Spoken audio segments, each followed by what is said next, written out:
In 1717, a merchant sailor named Thomas Coram was 7 months at sea. No land in sight, no letters from home, no sound except the ocean and the rigging and the breathing of the men sleeping around him. At 2 in the morning, on a flat calm sea with no wind and no stars visible through the cloud, he heard something. He described it later, at trial, as the most beautiful sound he had ever heard in his life. A voice. Female. Singing something he couldn't identify in a language he didn't know. He went over the rail before any of his shipmates could stop him. He swam toward the sound. They pulled him back. It took 4 men. He was fighting them, trying to get back to the water, trying to get back to the voice. When he was restrained and brought below deck and the ship's captain asked him what he had been doing, Thomas Coram said something that his captain wrote in the ship's log. The log survived. Coram said, "She was calling me home." Thomas Coram was not a lunatic. He was not drunk. He was not the first. And he was not the last. For 3,000 years, across every ocean, every culture, every era of maritime history, men who knew the sea better than they knew their own faces have heard that sound. And some of them went into the water, and some of them did not come back. Today on Bilge Bound, we are going to find out why. This is not a mythology video. I am not here to tell you that mermaids were real. I am not here to dismiss the entire 3,000-year documented history of these encounters as mass hallucination. I am here to do something harder. I am here to sit in the space between the rational explanation and the documented evidence, and show you that the gap between those two things is much, much larger than anyone is comfortable admitting. Because here is what I know. Christopher Columbus, the most careful and credentialed navigator of his era, wrote in his official log on January 9, 1493, that he saw 3 mermaids surface near his ship. Henry Hudson, the man who mapped half of North America, had his crew document a mermaid sighting in 1608. The official naval logs of 3 separate British Royal Navy vessels from 1820 to 1890 contain documented mermaid sightings. These are not drunk fishermen. These are not superstitious peasants. These are the most credentialed, most experienced, most scientifically rigorous maritime professionals of their era. And they all saw the same thing. So, what was it? Let's start with the biggest misconception. And it is so fundamental that once you know it, you will never look at a mermaid story the same way. The sirens of Greek mythology were not mermaids, not even close. They were not half woman, half fish. They were not underwater. They did not have tails. The original sirens, the creatures that Homer describes in the Odyssey, the creatures that Odysseus had to be tied to his mast to survive, were half woman, half bird. Bird women, with wings, who sat on rocks. In the earliest Greek depictions, the pottery, the friezes, the coins, sirens are always shown with bird bodies. Wings, talons, a human face and torso, and the lower body of a large bird. The siren that made Odysseus throw himself at his own ropes was not beautiful in the way a mermaid is beautiful. She was terrifying in the way a vulture is terrifying. She was the creature that waits for men to die. And she called them to their deaths with something more dangerous than her appearance, her voice. Homer is very specific about this. In the Odyssey, the sirens don't promise beauty. They don't promise love. They promise knowledge. The sirens tell Odysseus that if he comes to them, they will tell him everything that happened in the Trojan War, every detail, every secret, every truth that the gods have, hidden from the living. They promise to answer the question every mortal has. What is the truth about everything that matters?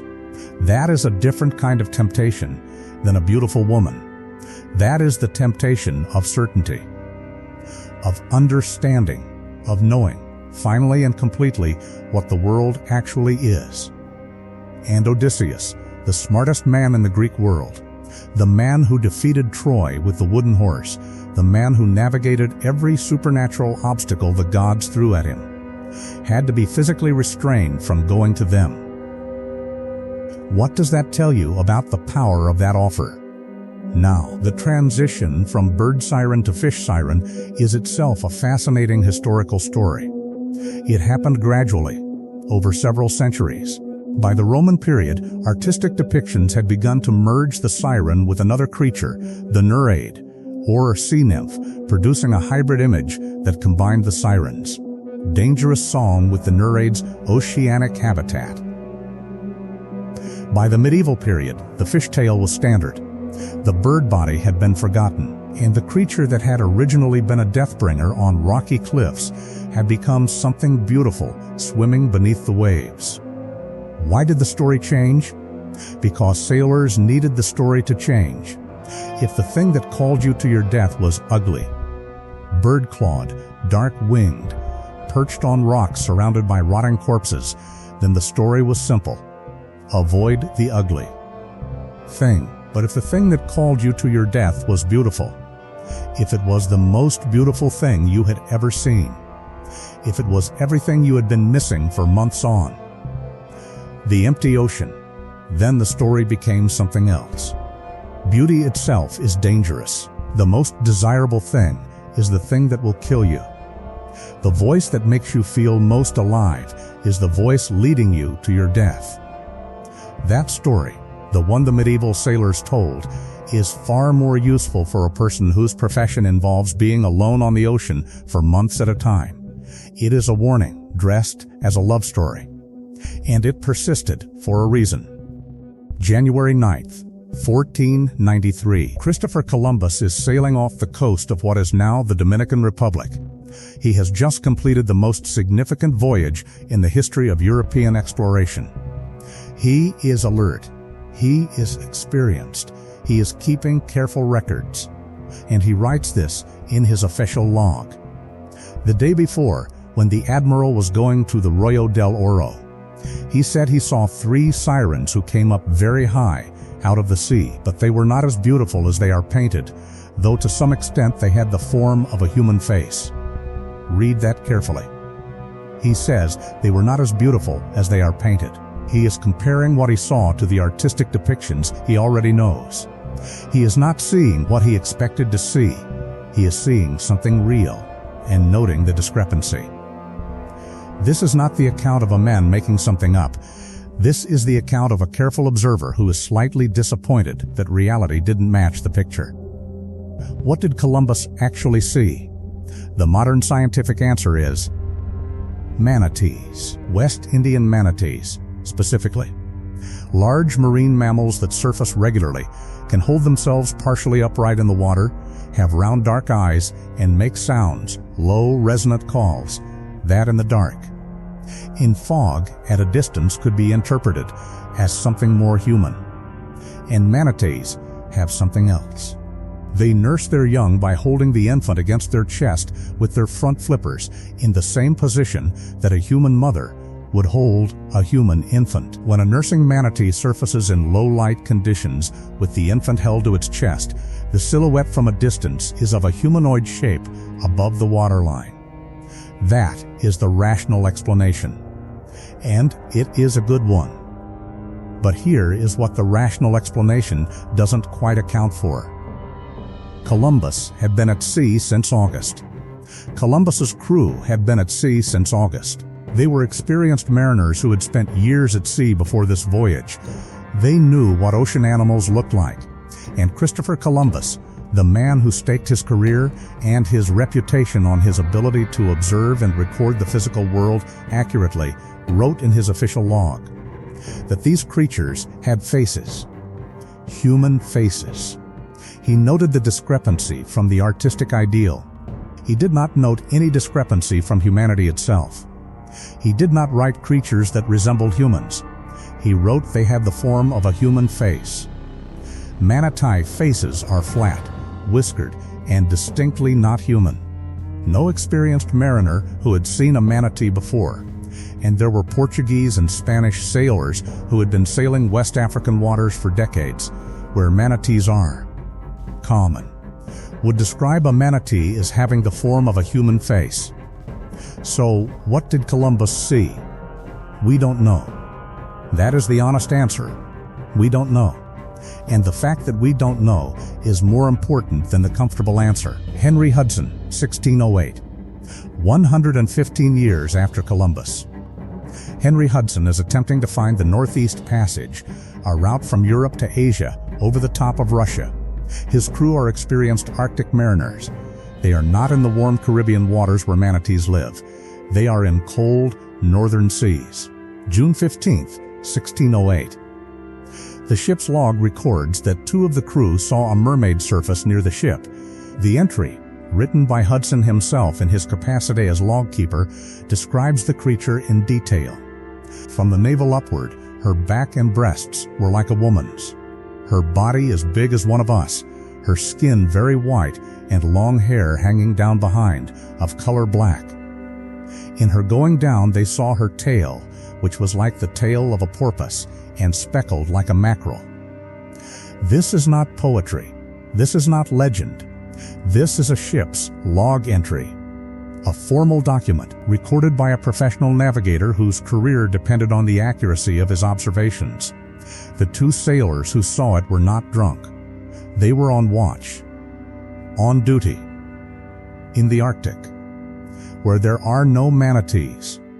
The creature Hudson describes is physically impossible, and yet it was recorded as an observed fact in an official maritime document. I am not telling you mermaids are real. I am telling you that the documentary record of these encounters is more robust than anyone is comfortable discussing, and that the gap between hallucination and what was actually witnessed has never been satisfactorily closed. Here is what we know for certain.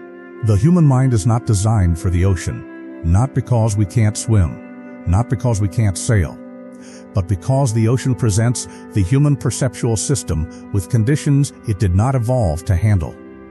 Let's start with isolation. Sensory deprivation research, conducted extensively in the 1950s and 1960s before the ethics of it became uncomfortable, established that the human brain, when deprived of sufficient sensory input, begins to generate its own. This is not metaphor. This is not poetry. This is measurable neurological activity.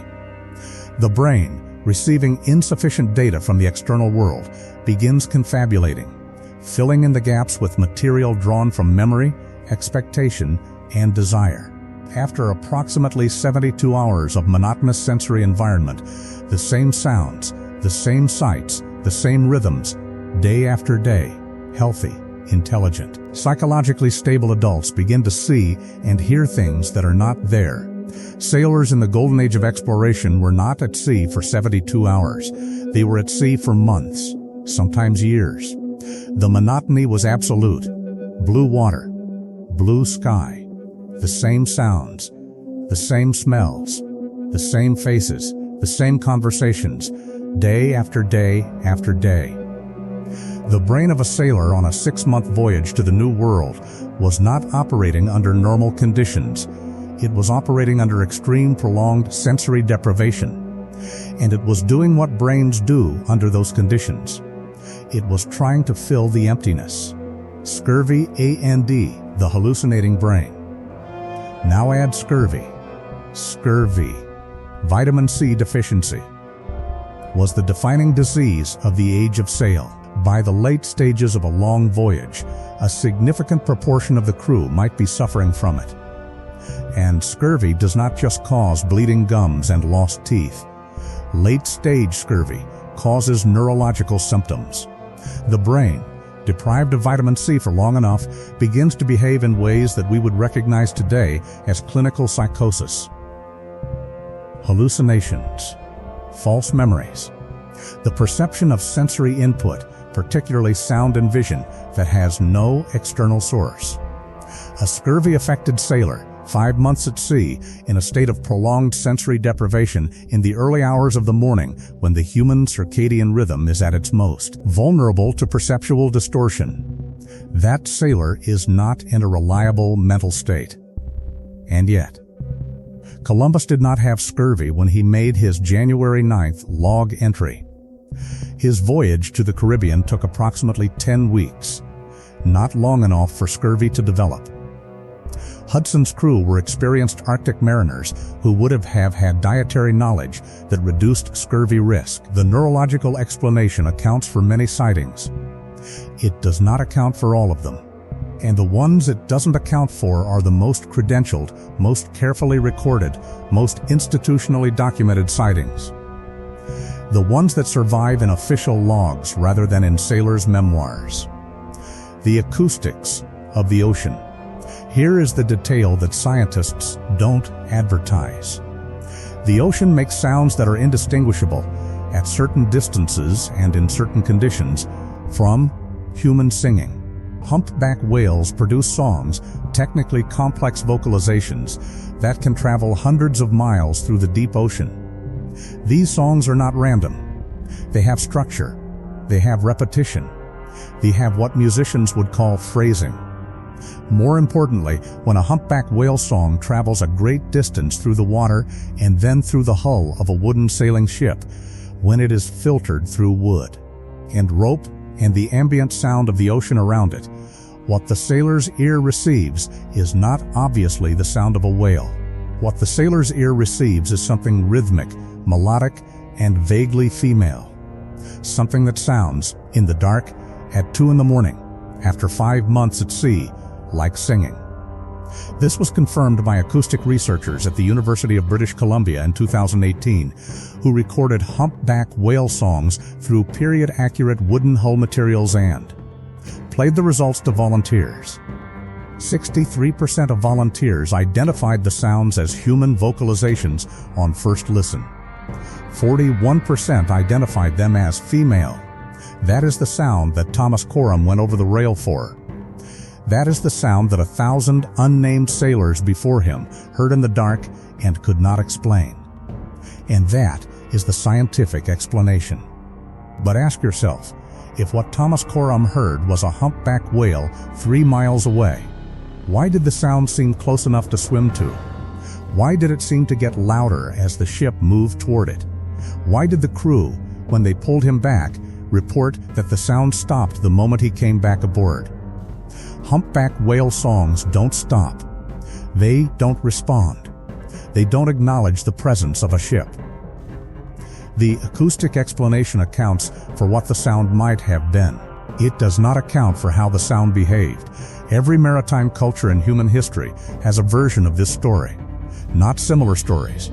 Not inspired by each other's stories. The same story, independently arrived at, in civilizations that had no contact with each other. That fact alone is worth more attention than it gets. The Selkies of Scotland and Ireland. The Selkie is not a mermaid. It is something more disturbing. A Selkie is a creature that lives in the sea as a seal, but it can remove its seal skin and walk on land as a human. The body of the legend varies by island, but the core is consistent. A fisherman finds a seal skin on the beach. He takes it. He hides it. Without her skin, the Selkie cannot return to the sea. She becomes his wife. She appears human. She lives as human. She has his children, but she is always looking, always searching the house, always knowing that somewhere, hidden, is the skin that makes her what she actually is. And the day she finds it, she walks back into the sea, without looking back, leaving the children on the shore. The Selkie legend is not about men lured to their deaths. It is about women held against their nature, and the inevitability of that nature reasserting itself. Scholars who have studied the Selkie tradition note that it appears most strongly in fishing communities with a specific demographic reality. Communities where young women from coastal Iceland and Norway were, historically, taken by Scottish and Irish raiders, women who were far from home, who were held in a place that was not their own, who looked at the sea and remembered what they had been. The Selkie legend may not be about seals at all. It may be the encoded memory of a specific historical atrocity. preserved in story form for hundreds of years. The skin that was taken, the sea that was left behind, the return that eventually came. The Ningio of Japan. The Ningio is the Japanese equivalent of the mermaid, and it is nothing like Ariel. The Ningio has a fish body, a human face, and a voice, described in the oldest accounts as like a flute or a skylark. If you catch a Ningio and eat its flesh, you will live forever. But the Ningio brings storms. It brings misfortune. Its appearance near a coast is a warning of disaster. The correct response to seeing a Ningio is not to pursue it. It is to return it to the sea as quickly as possible and pray. This is a fundamentally different relationship to the creature than the Western mermaid. The Western tradition says, "She is beautiful. She will seduce you. Do not approach." The Japanese tradition says, "She is powerful. She carries information. Do not interfere with her." What is interesting is the Ningio's connection to natural disaster. Because in 2011, after the Tohoku earthquake and tsunami, the largest tsunami in recorded Japanese history, multiple coastal communities reported that Ningio sightings had been recorded in the weeks before the disaster by fishermen in their fishing logs. The scientists' explanation: large deep-sea creatures were behaving unusually in response to seismic activity in the weeks before the earthquake. The animals the fishermen recorded in their logs were almost certainly oarfish, deep-water creatures that surface before seismic events, possibly sensitive to pressure changes in the water column. Oarfish can grow up to 36 feet long. They are silvery and ribbon-like. They have a feathered red crest on their heads. They surface vertically, rising from the deep. The fishermen who saw them recognized them for what they were, and they recorded them as a warning. The same warning their ancestors had been recording for 1,000 years. The Ningio is coming. There is something wrong with the deep water. Get back from the coast. The legend was not wrong. It was a pattern-matching system, encoded in myth because the fishermen who developed it didn't have the scientific vocabulary to explain what they were observing, but they observed it correctly, and they preserved the observation correctly. For 1,000 years. That is what legends actually are, not superstition. Compressed data. The Rusalka of Slavic mythology. The Rusalka is not the Western mermaid. She is not beautiful in the way that invites pursuit. A Rusalka is the spirit of a woman who died violently in water, drowned, or murdered and thrown in, or driven to suicide by a faithless lover. She haunts the water where she died, and she calls to men, not with a beautiful song, with the voice she had when she was alive, the voice they recognized. The Rusalka is not trying to seduce strangers. She is trying to hold on to the people she knew, the men who wronged her, the man who promised her marriage and left, the father who should have protected her. In the Slavic tradition, the Rusalka is not a creature of the deep. She is a creature of specific places, specific rivers, specific ponds, the place where she died. You can live your entire life near a Rusalka's water and never hear her, unless you are the one she is calling. The Rusalka legend encodes something that has nothing to do with the ocean and everything to do with guilt. The sound you hear at the water is the voice of the woman you wronged. And the reason you go toward it is not because it is beautiful. It is because you know you should. In 1997, the National Oceanic and Atmospheric Administration, NOAA, recorded a sound in the Pacific Ocean. They called it the bloop. It was one of the loudest sounds ever recorded in the ocean, far louder than any known biological source. It was heard on multiple hydrophones across thousands of miles, and its acoustic profile was consistent with a living creature. NOAA spent years analyzing it. The conclusion: eventually, it was probably ice movement, a massive ice quake. The cracking of ice shelves producing a sound that traveled impossibly far through the deep ocean channels. Probably. In 2018, a different recording, A research vessel in the North Atlantic picked up a regular, patterned, rhythmic sound that their instruments characterized as biological. Not whale song, not fish, not any known marine animal. The pattern was too consistent, too structured. It repeated at intervals that were almost exactly equal. The paper published by the research team described the sound as of unknown biological or geological origin, exhibiting patterned repetition inconsistent with known non-biological acoustic phenomena. In other words, something was making a sound. It was making it in a pattern, and they didn't know what it was. We have mapped less than 20% of the ocean floor. We discover new species in the deep ocean every year. We have found creatures in the deep Atlantic that existed only in myths before they were caught on camera. The giant squid was a sea monster legend for 2,000 years before we photographed one alive in 2004.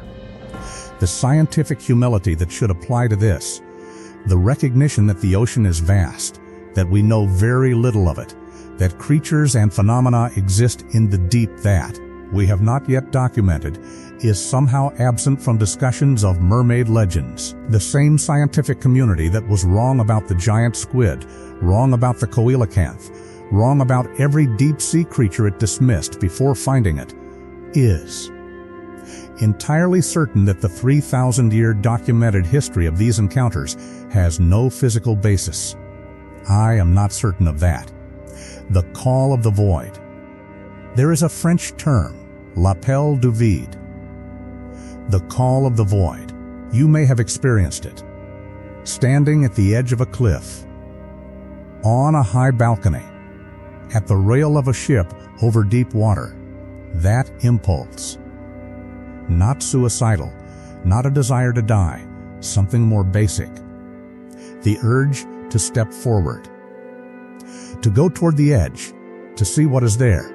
Psychologists have studied this. It is experienced by approximately 50% of people with no history of depression or suicidal ideation. The leading theory: it is the brain's threat recognition system misfiring. You are aware of the danger. Your brain's safety system fires, and something in the feedback loop produces the opposite of what it intends, the impulse forward rather than back. But here is the other theory, the one that the psychologists mention carefully in footnotes.